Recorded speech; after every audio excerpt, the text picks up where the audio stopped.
All right. I want to welcome everyone for tonight's session.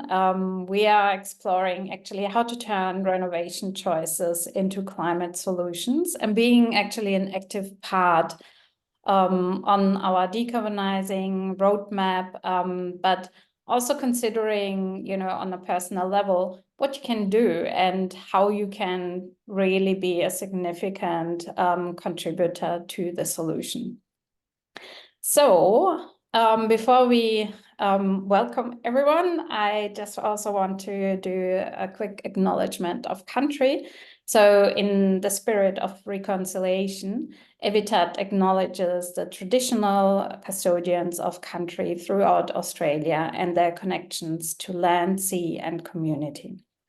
And we pay our respect to their elders past, present, and emerging, and extend that respect to all Aboriginal and Torres Strait Islander people today. We are here in particular to listen, learn, and build a future together. So I want to welcome these special guests today, and I am welcoming Dr. Gill Armstrong, Senior Project Manager at Climateworks. So she is heading up the team behind the valuable new research, Climate Ready Homes. And Jill, you will be tapping into that more specifically. I also want to welcome Caroline Pidcock, a really big name in the sustainable architecture space and had many accomplishments over decades of experience in that sector. Spokesperson of Architects Declare as well, and also on our advisory board. Simone Schenkel, who is always my co-host in these webinars. She is leading the Green Eco Design practice, a passive house expert, and on the mission really to make energy efficient homes a staple in the Australian landscape. On that note, affordability is a really big topic within Simone's practice as well. And I think she always contributes beautifully to the context of sustainable homes. Myself, I'm co-founder and CEO of Evitat, a platform solution empowering renovators to make healthy and low carbon, sustainable, climate ready home choices.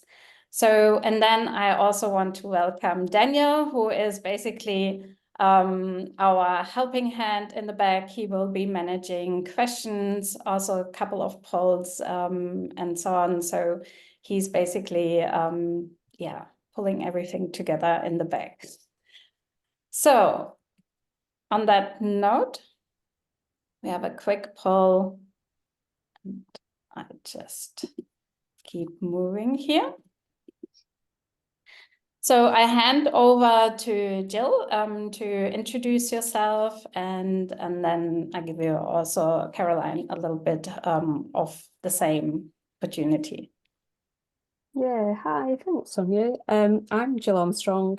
I currently head up the buildings work for the city system team at Climateworks. Climateworks is part of Monash University. We're a research translation organisation, and we have been focusing recently on residential buildings and getting them to zero carbon, particularly existing residential buildings. My background is I've been an architect in the UK for around 15 years. I've also been in academia and research trained. So I'm in the policy space at the moment and really enjoying that influence. Thanks, Sonia. Awesome. And then handing over to Caroline. Hi there, everyone. I'm loving this photo of us with Sonia at on the Larapinta Trail last year with the 1 Million Women team. It was a terrific time. Ever since I started my own practice in 1992, I did a small business course and a business plan and decided that my unique selling point would be green architecture after I found Robert and Brenda Vale's book. And since then, I've been exploring what that means. And it's gone from green architecture to sustainable architecture to regenerative architecture.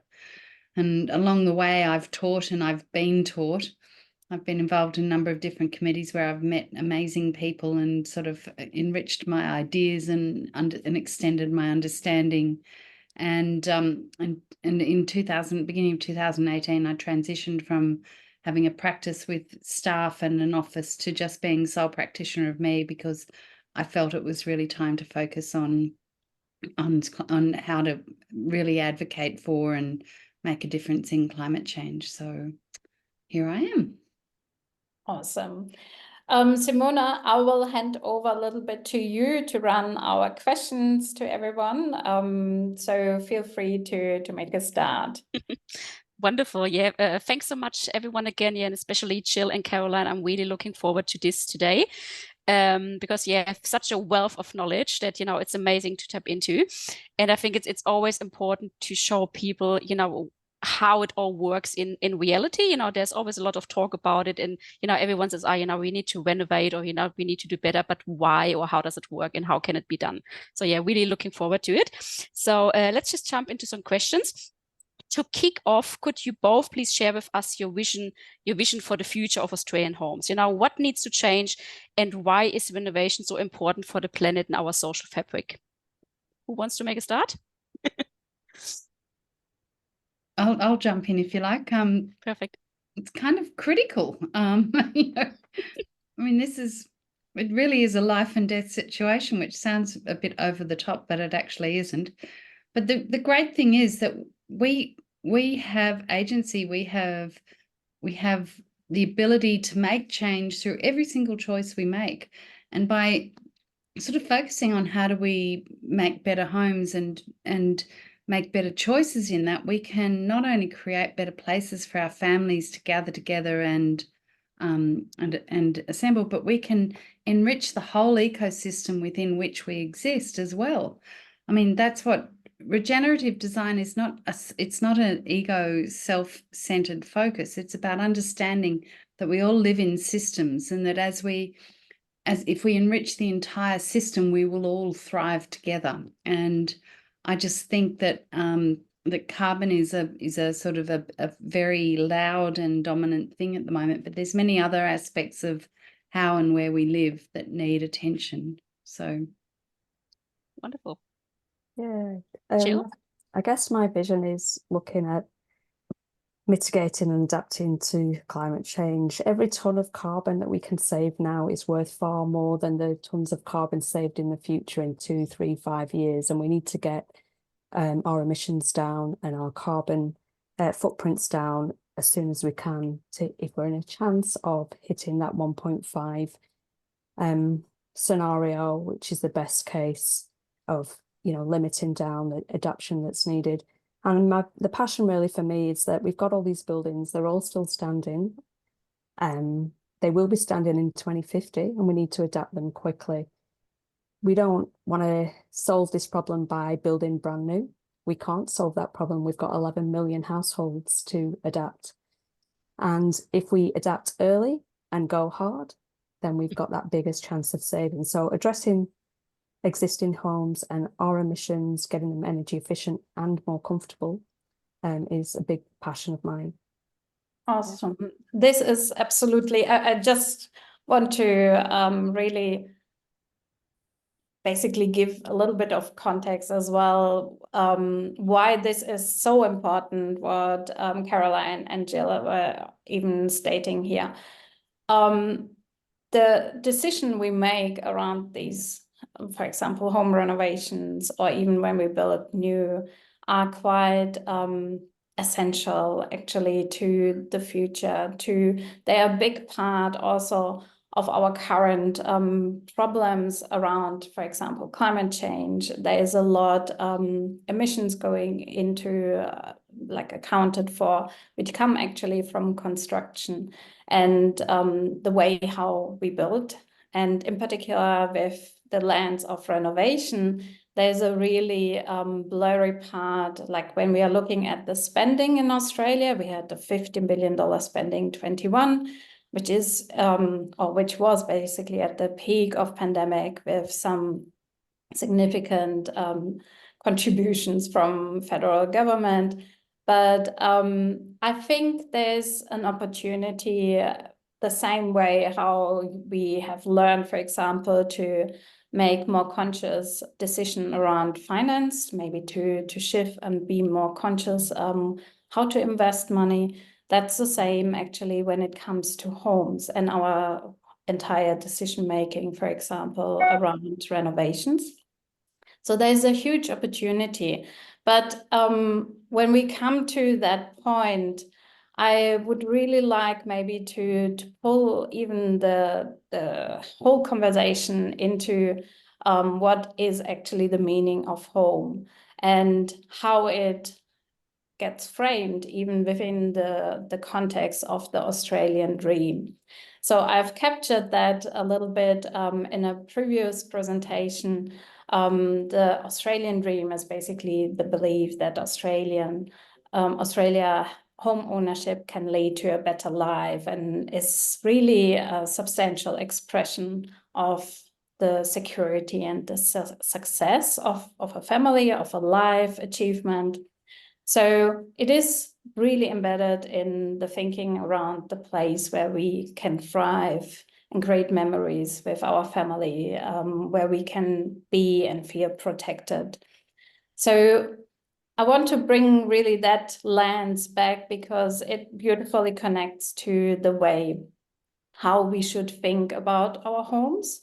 And that's probably one thing to really look into and be aware of, because in the last 2 decades, for example, that entire message has been really shifted a lot, because the housing market has been transformed into an investment playground.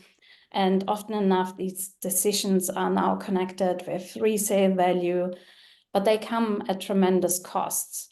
So our homes, while we are spending a lot, for example, in terms of renovation and new builds, and the investments we make, the outcomes are actually quite poor.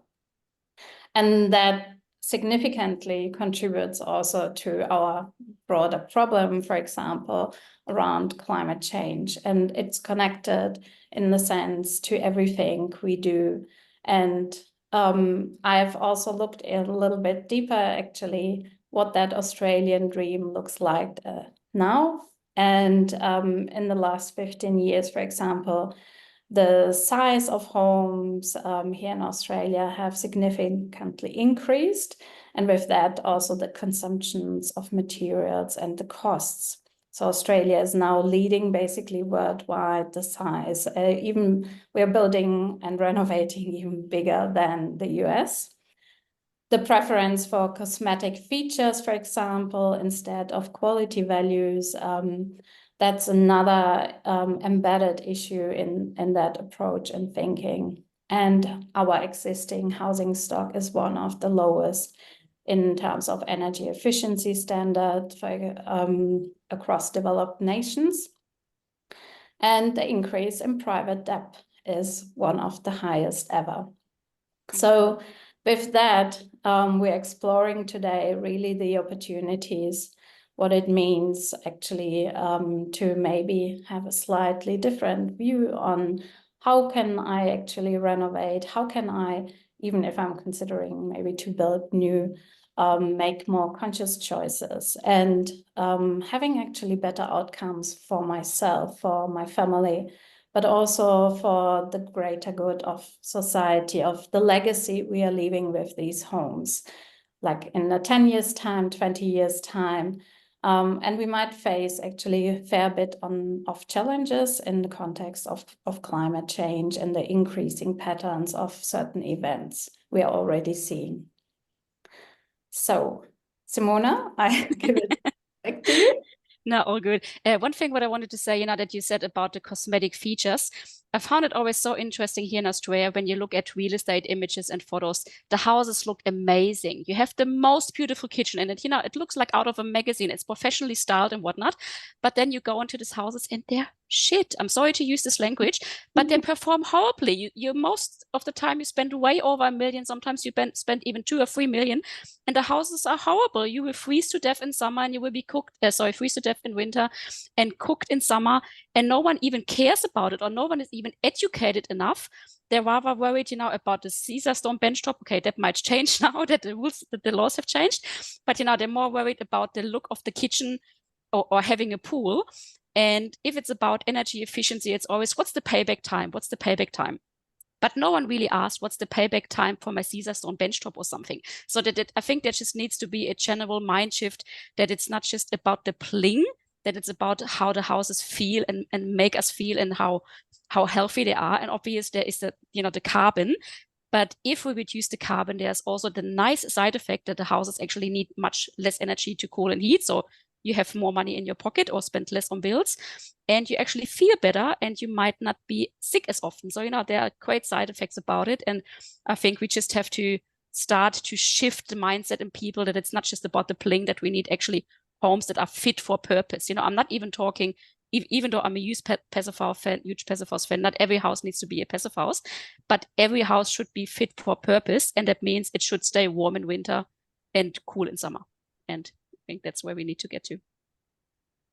Absolutely. Yeah. Yep. So maybe on that note, Gill, Climateworks has done an incredible report. We have been talking a lot about that, even internally. I met up with you as well.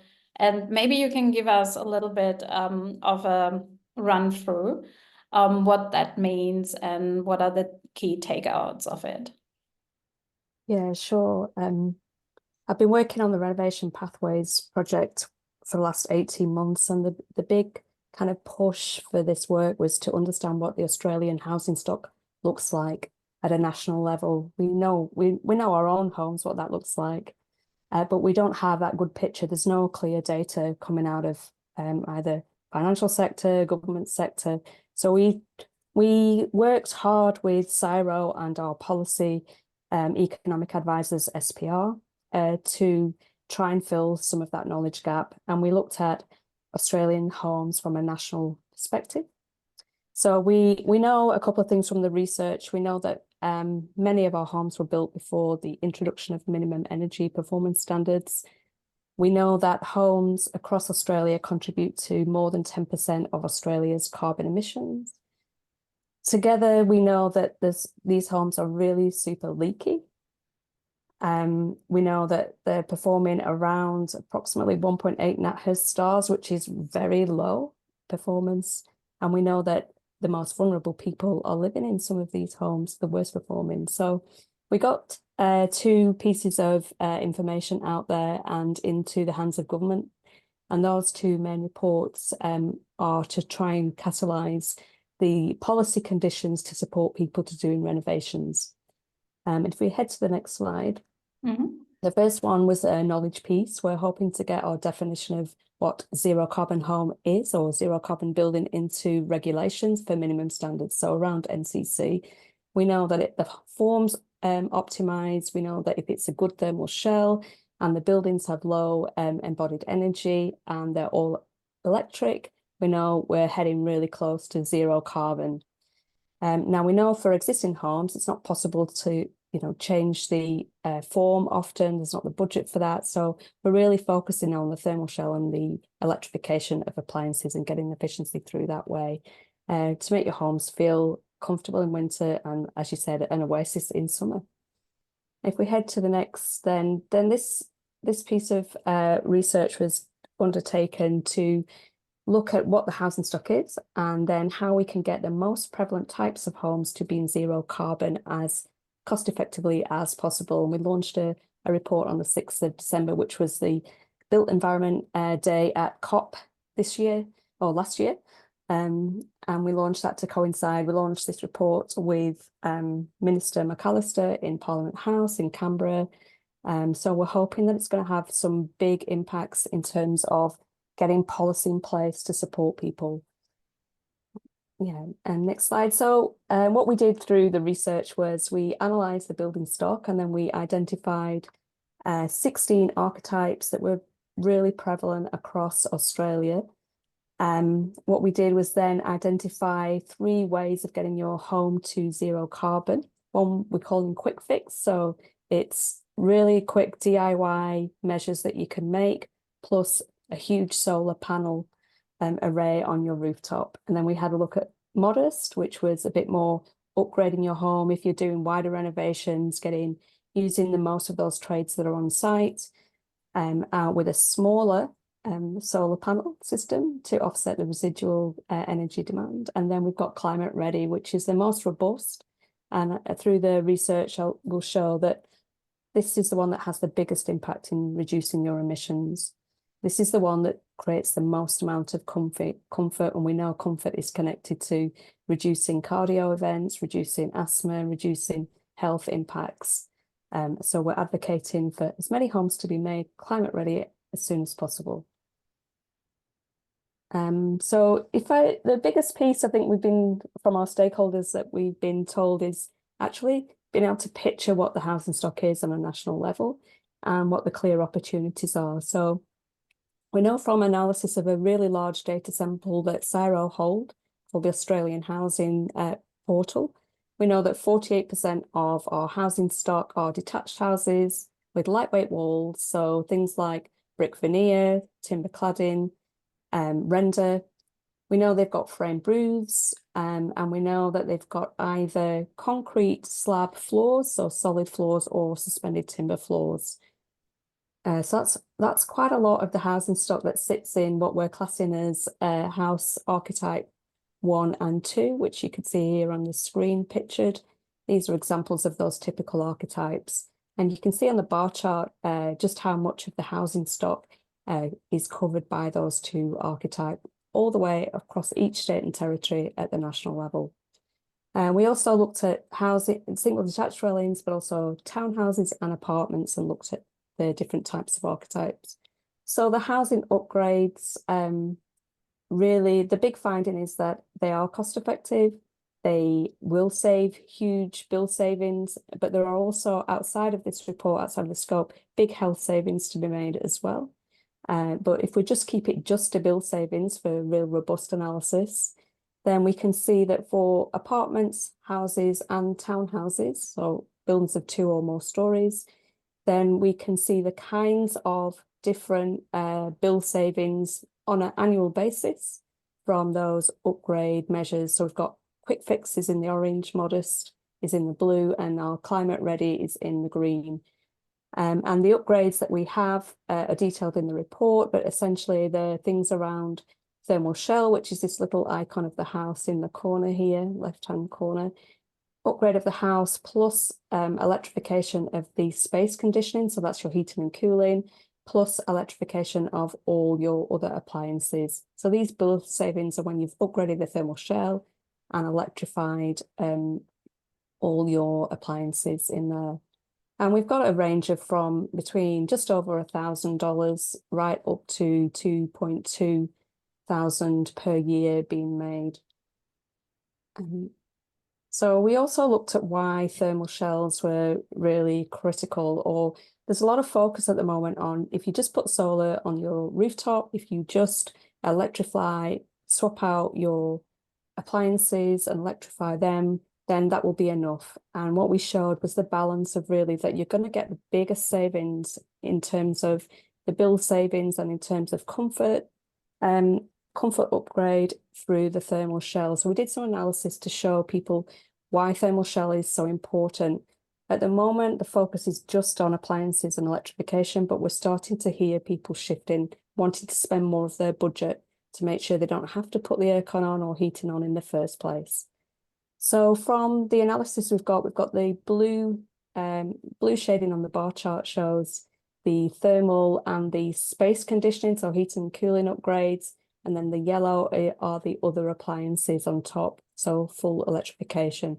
And obviously solar is on top of that as well. So you can see the energy savings broken down per state. So all the archetypes, all the housing types in ACT, New South Wales, etc., and that breakdown between thermal shell.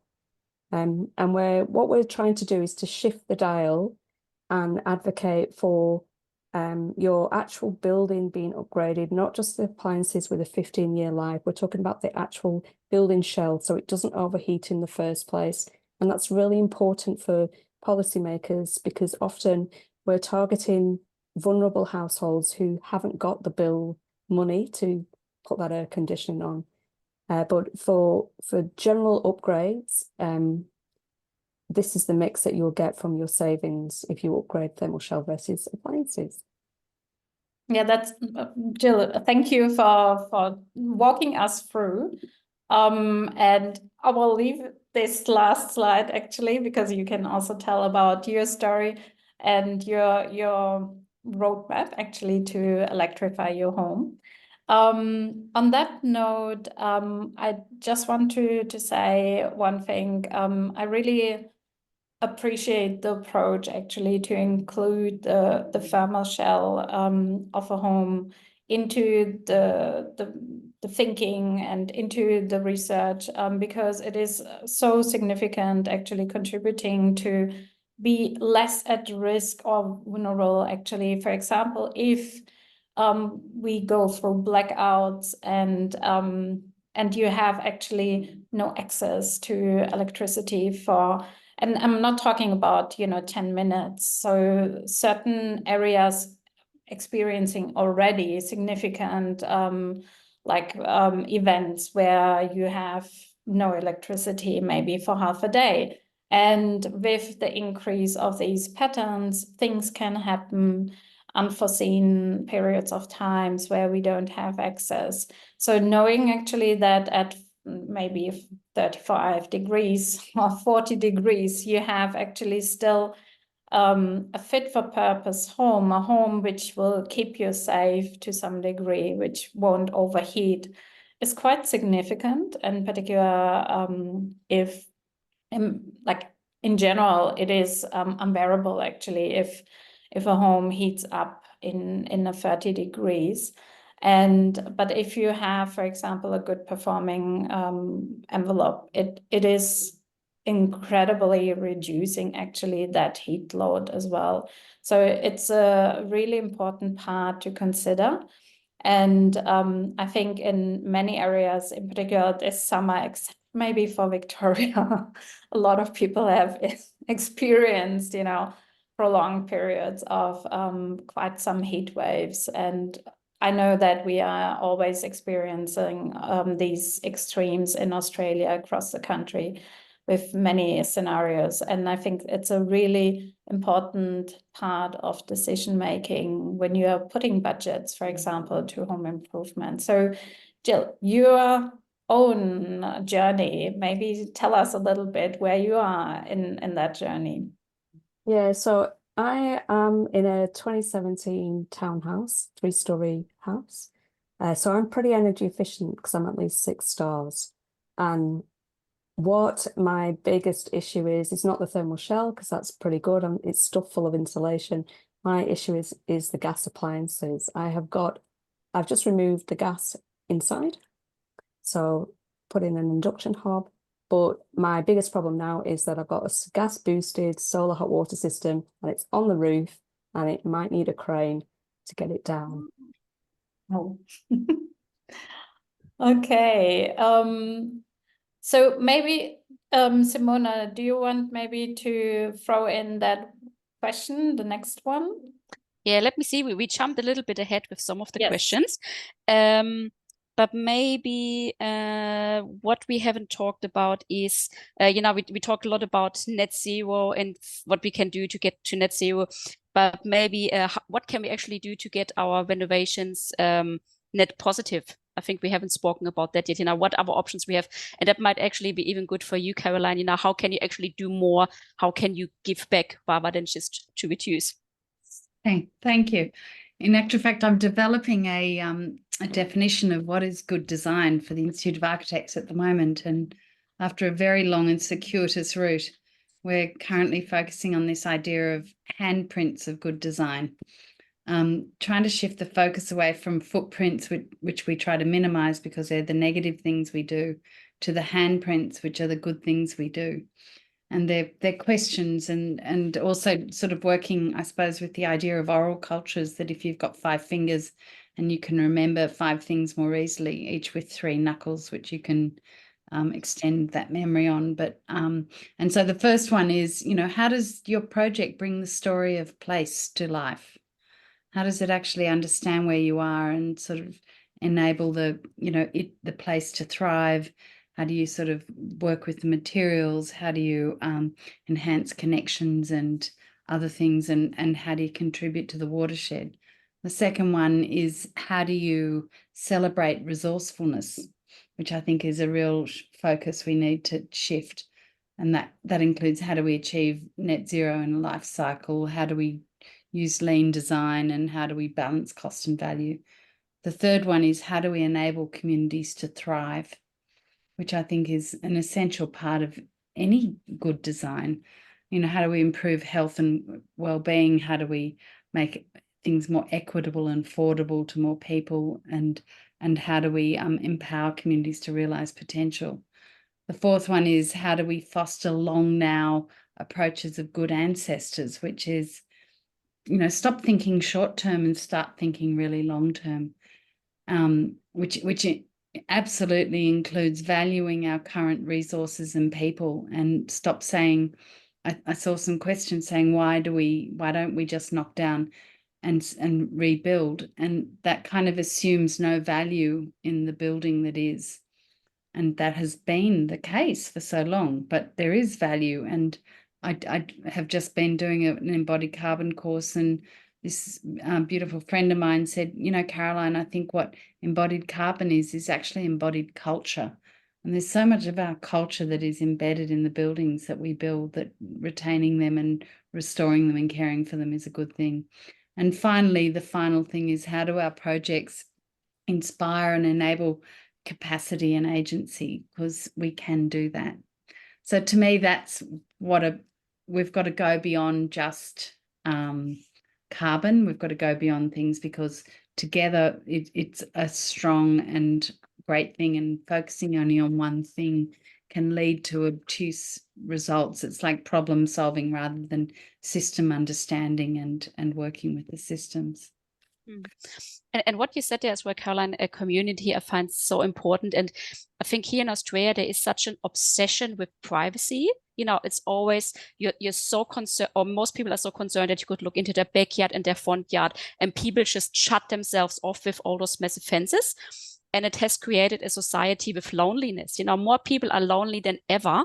And, many people are, drowning in depression and just loneliness. And I think we have to think about, if we do, no matter if it's a new build or renovation extension, to create the sense of community, that your house is actually open to your neighborhood, or at least at the front, that you can talk with your neighbor, speak with your neighbor, that you have those incidental one-ins with your neighbors. And that's a big part, I think, of, making our homes and our communities better as well. I was talking with someone the other day about, what was my sense of home from my childhood. And we lived in many different houses as a child. And so and some of them were really great, they have memories, but of more importance was the suburb that we lived in, the place we lived in, and the neighbours and the people and the connections. That to me was much more about my sense of home from my childhood. And I think we do need to think beyond our immediate boundaries. I just want to jump in on that. I had a conversation a couple of years ago when we had an auction in that little street we live in, and one housebuyers basically asked me, "Oh, what is it like actually to live here?" And I was saying, "Oh, it's actually beautiful. It's a very green suburb, and we have a school really not far, like just maybe 500, 600 meters away. So kids can actually walk to school." And I said, it reminds me a lot on things and memories I grew up with. And I value these because they give you moments actually to maybe stop, have a chat, with your neighbor, to know your neighbor. And he was looking at me and saying, "Oh, yeah, this is actually something we don't even value or treasure anymore because of quick turnovers in selling homes for profit." And that really created this really awkward moment where I was like stunned by this comment, because I totally agree. For me, these memorable things are all connected actually to the relationships and to the community around. And I think this is a really important part because it gives us a sense of belonging, a sense of meaning, and having also the assurance that we are embedded in a community. If something goes wrong, we can actually walk out, we can ask for help because we know and we trust these people around us. If we lose that connection, it's gone, and then you need to rebuild that all.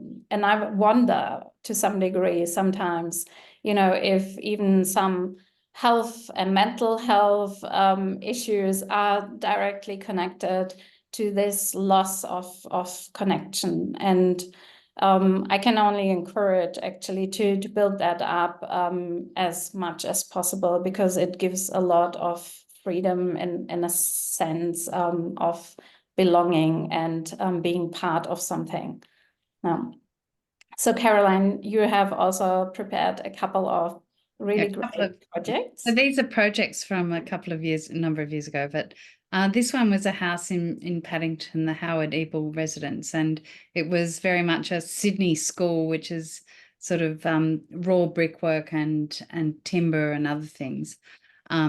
And this one, so we approached this, I think if you go to the next one, we were the second architects on this, and this was very much kind of an existing section, except for the link and the downstairs. And the previous architects had sort of really, I suppose, not respected the current one. They tried to change it a lot so that the cost of the renovation was way too much.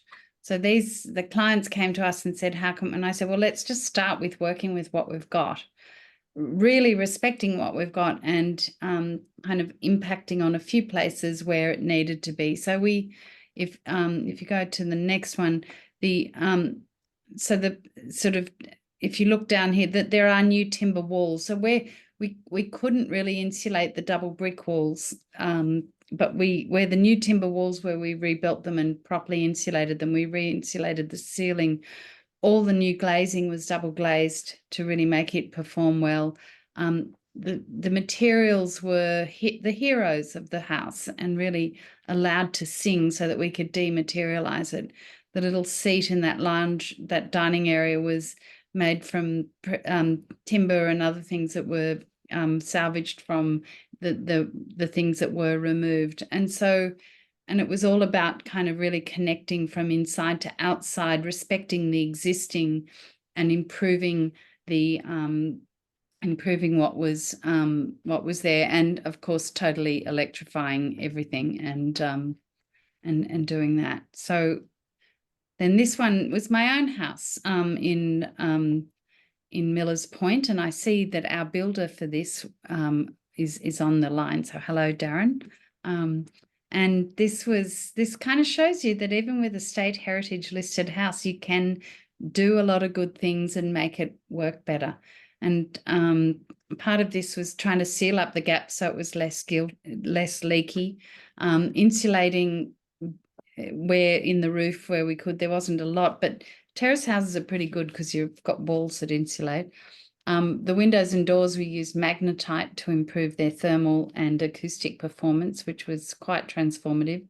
We did put in one gas fireplace because we had a heritage fireplace, and it was the only way we could deal with that. But I think now I would probably avoid that altogether. But then we electrified everything else. And if you go to the next one, and one of, inside we revealed the timber floors and oiled them and made them beautiful. We used a clay paint on the walls so that they would breathe and be healthy and fit. At the back there was this old shed, and we pulled it back and used a whole lot of recycled timber to line it, and had one of the best things I've ever lived with, which was an undercover west-facing drying area, which was just glorious because it didn't matter what the weather was, it was okay. We put in water tanks, we put in on that back view you can't see, but there are PVs on that roof. We somehow got them in, which I can't believe more people couldn't do. And then here in that back garden, all these bricks were found underneath. They were all buried because a previous house had been demolished and they were all there. So we pulled them out and used them, and even created these gabion walls. And Darren found these fabulous sleepers and made seats that topped them, and we had veggie gardens and all sorts of things. So even in a tight, this is a tiny site, I think the site's about 120 square meters, you can get some great beauty, and you can make what is better with simple, with just careful moves. And I'd say that, you know, you absolutely need to work with a good team and a builder that you completely trust. And I did in both instances, and particularly with Darren on this project. Okay, it's amazing. I think in particular, knowing, you know, that you put a fair bit of care on even the choices around paints and the selections, maybe to repurpose existing materials. It's a great way actually to make very low carbon and actually to decarbonize the entire decision pathway around maybe, you know, renovations or rebuilds. It's a really collaborative as well way to do it, because I think you need actually the builder, the homeowner, you know, to collaborate on these decisions, and that's a really strong part what we are supporting with Habitat as well, the collaboration of these stakeholders, and to give basically the best possible outcome and really to improve our housing stock, but also for future generations to make something amazing which will last long. And it's all about actually extending the lifespan of everything. Yeah? Simona, sorry that I took over again. So I know that we have tapped into some of the questions, but maybe we do have actually one really interesting one with to both panelists. Yes, so I think we have, I see we have already spent quite a bit of time, but, you know, I thought let's talk about some practical tips, you know, for people that are listening in. So it's for you, Gill and Caroline, if you both had to provide a checklist of the top 3 things, you know, you need to ensure to make sure your renovation is a climate solution, you know, what would it be, or what should people concentrate on? Yeah, Gill, sure. maybe if you make start. Yeah, I guess for me, it's airtightness and making sure that your building has not got huge holes around the windows, that your windows are double glazed, where they're, you know, north facing and west facing. It's around shading the home so that it doesn't get hot in the first place, but designing that shading so that it will allow the winter sun in as well.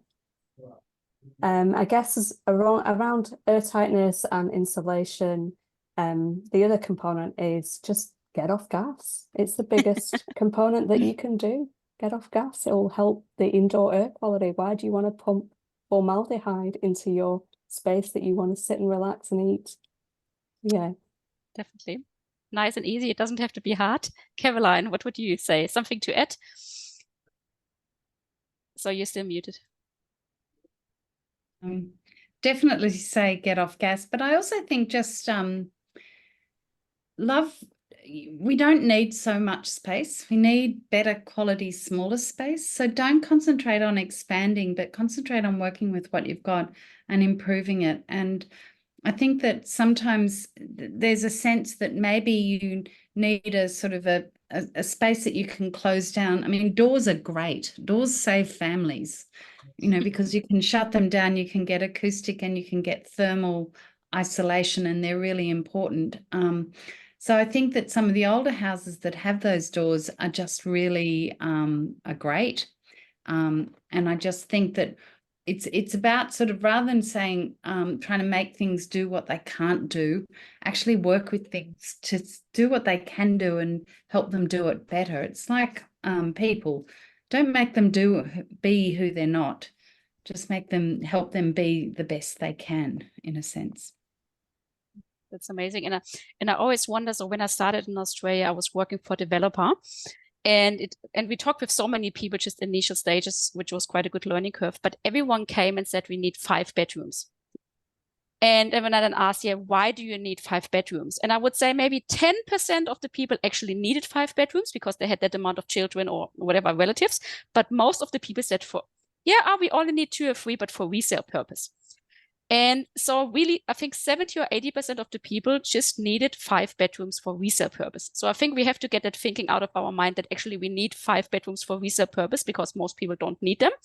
And like you said, Caroline, just think smarter. And, do you really need a dedicated guest bedroom that has nothing in it than a double or a queen bed that is used once a year and the rest of the year it's just standing there? What about sofa beds, Murphy beds, multifunctional rooms? You just have to think a bit outside the box. And just because every display home and volume builder home is 200 or 300 square meter, it doesn't mean that you need that much space. You can make really beautiful, well-functioning, spacious spaces that are actually quite compact. So there needs to be a bit of a reshift there. But maybe if we go the other way around, so you talked about what are the things that you would recommend doing. Are there actually some things you should avoid, or some things you should stay away from? Well, let's start off with the idea that big is better, because it isn't. Exactly. I think less is more. And I also think that thinking very short term rather than long term, because I think that we've got to start to say, well, how's this going to work for the next generation and the generation? I mean, good ancestors think about 7 generations hence. And I think that also just really that whole idea of making materials do something that they shouldn't do, and therefore using so much more carbon to actually make them, like making bricks span and do something that not span but cantilever or do weird things that we don't need. I just think that less is more, and lean design is smart.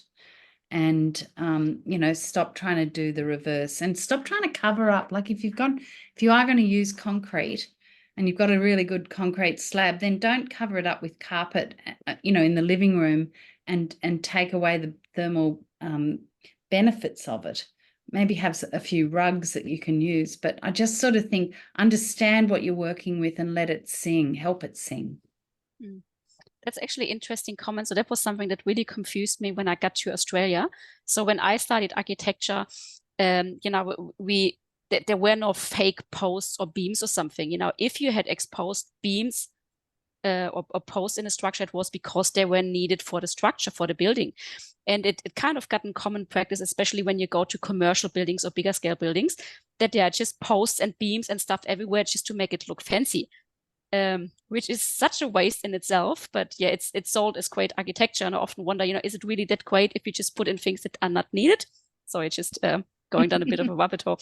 But yeah, Jill, do you have something to add? Some things you should avoid? I think it's around not overcomplicating what you want to do with that space, and then having that money and budget to make the building sing in terms of comfort. So by comfort, I'm meaning you can lock the cold out, you can keep the heat out in summer, and put your budget where it's going to generate comfort, and do that research really. So rather than reproducing forms and doing these elaborate ideas and designs that we're mentioning, you actually think about what's going to make this room or this side of the house work in winter and summer, and sticking to that, keeping the forms simple. Perfect. That's great. Yeah, great point. Work with climate. I think that's a really big message, because regardless if you're living in Victoria, New South Wales, Queensland, the other side of Australia, the western part, southern part, it doesn't matter. You experience the climate in that zone particularly, and work with climate, understand actually where you have the biggest front maybe, which is exposed to summer heat. Think what you can do maybe to minimize that, and that will have a tremendous and very positive outcome actually, and ties into feeling comfortable in the end, and reducing immediately also energy costs for cooling or heating, vice versa. So natural airflow, like all these things can be utilized in the smart design decisions, and they don't necessarily need to even add any square meter to it.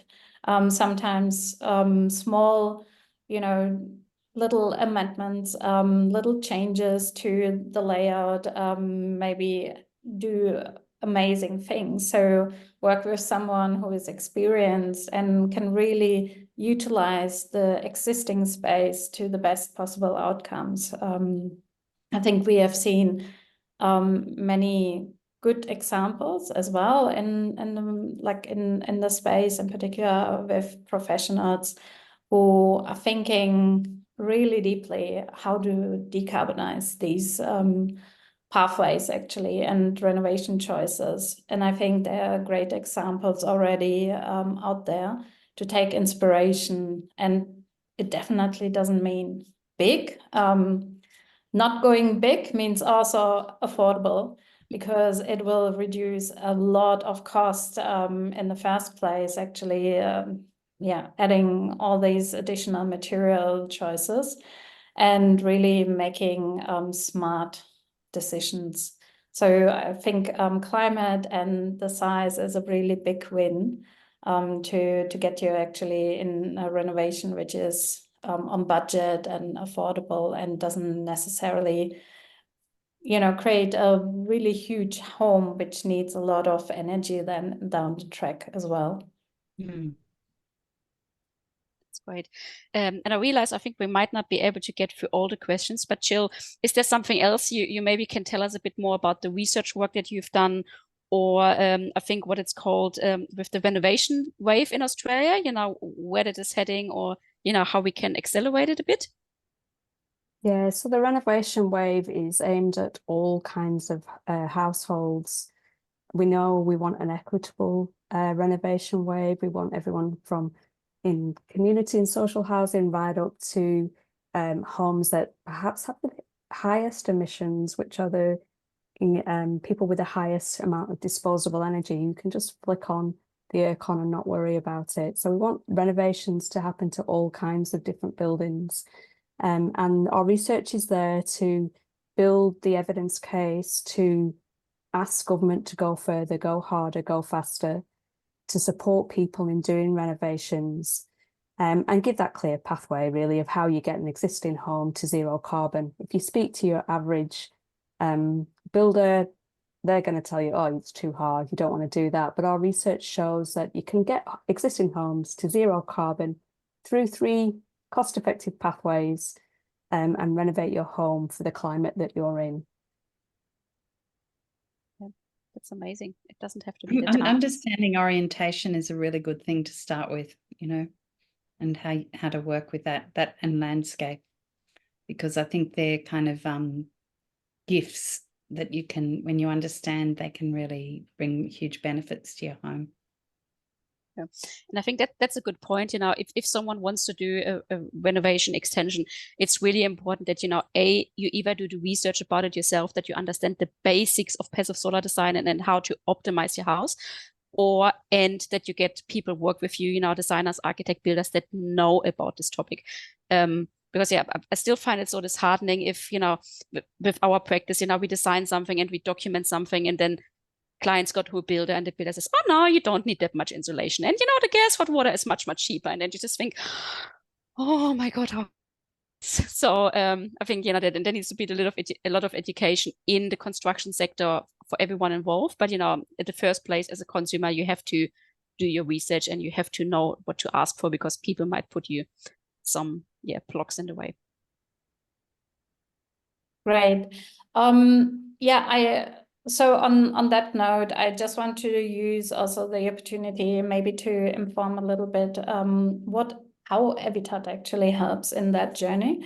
So Evitat actually is built on 3 core pillars. So we have a community part where you can ask questions, you can share experiences, and many more things, like even joining webinars like this. But then we have also a marketplace which is completely built on a vetting system of suppliers, manufacturers, and even professionals. So that means there needs to be substantial evidence around their sustainability claims. They need to prove that. And that comes in various forms with testing results, EPDs, and many other things. We use that data actually and connect that with an opportunity you have to start and create a logbook around your home renovations. And why we are doing this is very simple. These renovations, these improvements around sustainability criteria are very valuable, and we make that visible, and we want you to be able actually to demonstrate this down the track to future buyers, for example, or to your insurance or to your finance institution. So we have launched last year. I've done here, for example, a small demo with our current property here in Melbourne. And I've added a couple of improvements. We are renting, so this is really a demo of what could be actually a good outcome. But you can see, you can play around a little bit with even your property. You can create a test property. But we are also rolling out fairly soon a component which can read, for example, your previous bills, and that implies basically you can upload what you have done in the past. Let's say you have added a solar PV system, or you have added actually choices around biomaterials, even because they are actually contributing to a healthy home, have no indoor off-gassing or anything around these choices. We are attributing that, making it visible for others. And we are working on property valuation within the sustainability criteria. We will also attribute your embodied carbon with material choices, and later on extending that even further. So it is a really valuable tool, and we will continuously expand actually these areas and elements and modules within. And I invite everyone, if you want to start, give it a go. There's a lot on the roadmap, and we have great support. Simona and Caroline, who are constantly advising us actually on certain elements of it. So there's a continuous improvement around. But what we really want you to be able actually to demonstrate down the path, what you have invested. And what you are looking at here is basically the dashboard.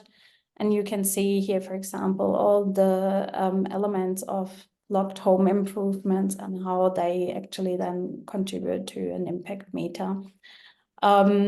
That said, we had a meetup with Gill and the work actually and the report around climate readiness of homes. That means also we will start actually using the data sets and mapping it and modeling it against these findings, so that you get basically a resilience factor and really improvement actually around your climate readiness, and demonstrating that to anyone in future who you want to sell, for example, the home. So it's a great tool to start with, and it's free. And with that comes also, for example, a little bit of an analysis around your home's performance and identifying also certain gaps and opportunities within. Evitat is, like I said, completely for free. For homeowners, you can also collaborate with your builder around sourcing materials. We have biomaterials, low carbon materials, renewable energy solutions, hot water heat pumps, and many more. This is not about giving you just a different or digital pathway to make these selection. It is really building up an ecosystem and encouraging the supply also to think deeply around their embodied carbon emissions, and also to look into optimizing that continuously. And we are building that ecosystem really with the aim to deliver trust and transparency into the market. So I value everyone who is open to join and who is supporting us while we support you on that decarbonization journey with every single decision around your renovation choices. Yeah, and I've seen that Danny has just put in the link to the logbook. People want Yeah, to check it out. awesome. Yep. Yeah, so thank you very much for tonight's session. We are now 7 o'clock, pretty on the clock. It was great to hear actually about the research work into the sector. I think simplifying it, giving people different pathways to make it actually simpler, and also to understand what is the value to them in future, what do we might face actually as well in future. And one part is definitely the comfort around our homes in the wake of climate change, the patterns we might face, the increased effects of that. And I think it is a conversation we will have ongoing, and the way how we deal with it, with the decisions around home improvements, it's quite important. So I really want to say a big thank you to Gill and also to Caroline, Simona and Daniel, of course, as well. It was an absolute pleasure to have you all here tonight. And yeah, and I hope there has been a lot inspiring takeouts for everyone to maybe start and make these decisions, and really to make change actually happen. These decisions are really valuable, and they are completely contributing to our decarbonization journey on a national level. So thank you, everyone. Thank you. Thanks, everyone. And if someone is watching the recording after, and you have any questions, please put them in. And I think if Sonia and we can't answer them, we can always refer back to Gill and Caroline. Absolutely. Thanks so much, everyone. Wish everyone a nice evening. Thank you. Thank you. Bye. Bye.